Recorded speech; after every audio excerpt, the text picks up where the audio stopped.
if someone had told me today I would wake up with some news, or I would find out some news that, Sony decided to put one of their first party IPs on Nintendo, I would say, what parallel dimension am I in, and can I go back to my old one? But no, it is the reality we live in. The first thing they showed at Summer Game Fest, which basically was a glorified indie show, if we're being honest here this year, basically had a huge announcement.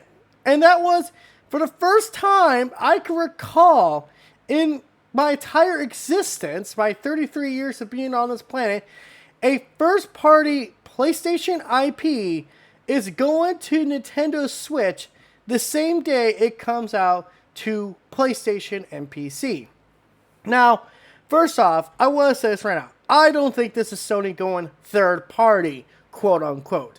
I think this is something that the developers pushed for, and Sony was like, sure, why not? It's not technically one of our big mainstream games, so why not?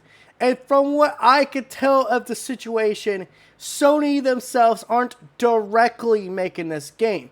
One of their big developers, Guerrilla, is having some part in it, but they're not the maker of the game itself. Like that's what at least I interpret from this. It's the same thing with the MLB The Show games. Those are coming to multiplats because the MLB license, Major League Baseball, basically was putting Sony in a tight position. Hey, we want this on other platforms besides PlayStation, and we want to do it all on the same day, or we're going to pull the license. Sony, more likely, feeling the twist of the, ball twisted, but it's like, fine, I guess we got to do it because we don't want to lose the license. MLB The Show does make Sony a good chunk of change. They're not in the habit of, throwing money out the window. I got a feeling this was a similar situation. And from this is not me like trying to damage control or anything. I'm telling you guys right now, I think this is a good thing. I think it's good for Sony to start experimenting where they put their games. But what I noticed there was a weird absence in this trailer was there was no mention of an Xbox version. So is there some kind of contract out? Like if you agree to do this stuff, like, they're doing with Lego Horizon, is there like a specific clause that prevents Xbox from getting this game?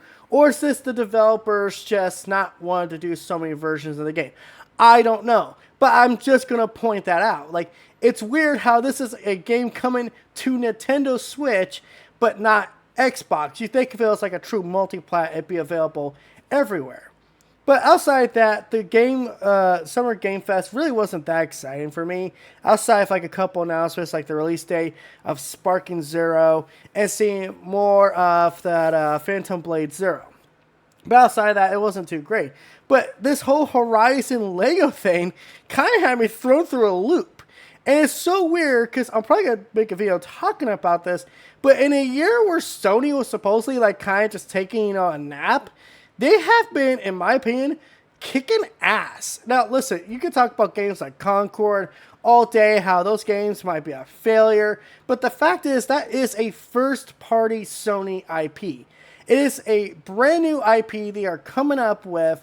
And, this console generation, in a generation where I keep hearing people say that Sony isn't investing a lot into new IPs, there's a new IP, and for some reason, people have a grudge against it. That's just like because they don't like how the game looks, which is, I'll probably do a video ranting about that. But it's just showing me like this. If this was the year Sony was supposed to take a nap, this is the year that there was supposed to be big moves made.